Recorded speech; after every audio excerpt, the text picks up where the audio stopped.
We've all been there. We see a pattern in our lives. Maybe it's in our relationships, or maybe it's in our work. These patterns can be frustrating. They can make us feel stuck. But here's the truth. These patterns are telling us something. They are reflecting something deeper within us. Think of these patterns as signposts.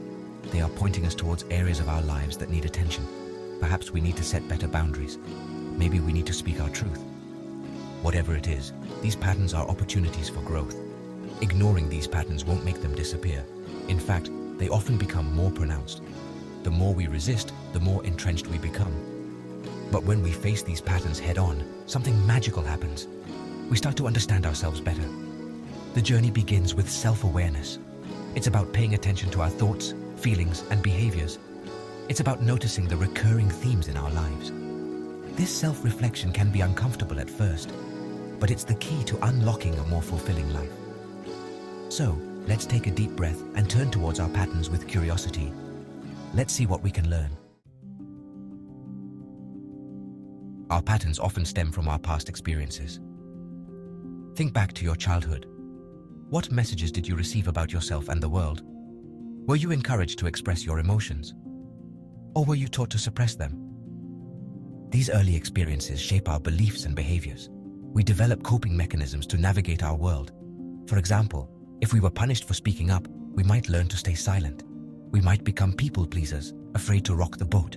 These patterns might have served us well in the past. They might have protected us from hurt or rejection. But as adults, these patterns can hold us back.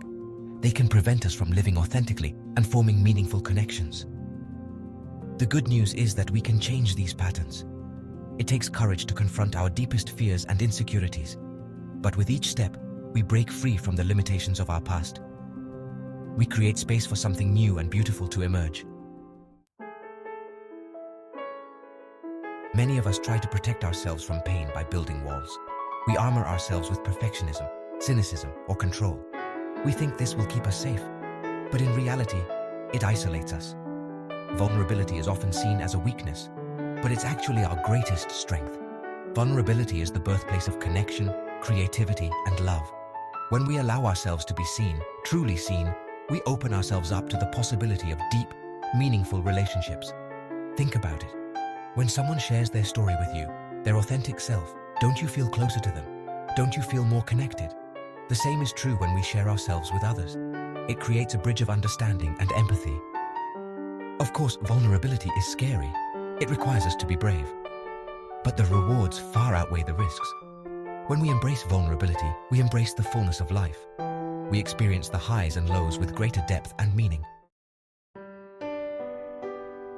Section 4. The healing power of self-compassion.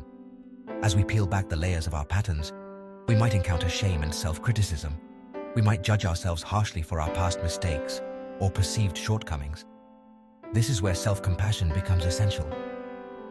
Self-compassion is about treating ourselves with the same kindness and understanding that we would offer a loved one. It's about recognizing that we are all imperfect beings, doing the best we can with what we have. We all stumble and fall. We all make mistakes. It's part of being human. Instead of beating ourselves up, let's practice self-compassion. Let's speak to ourselves with kindness and offer ourselves grace. Let's acknowledge our pain and give ourselves permission to feel it fully. Self-compassion is not about letting ourselves off the hook. It's about holding ourselves accountable with love and understanding. It's about recognizing that we are worthy of love and belonging, just as we are. Section 5. Embracing our authentic selves. Wholehearted living is about embracing our authentic selves, imperfections and all. It's about letting go of who we think we should be and embracing who we truly are. This means honoring our values, pursuing our passions, and setting boundaries that protect our well-being. It's about living a life that is true to ourselves, not the expectations of others. This doesn't mean we won't care what others think. It means that we value our own opinions and feelings above all else. Living authentically requires courage. It means being willing to stand out from the crowd and embrace our uniqueness. It means speaking our truth, even when our voice shakes.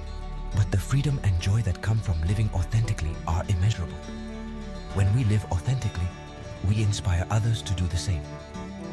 We create a ripple effect of courage and self-acceptance that spreads throughout our relationships and communities.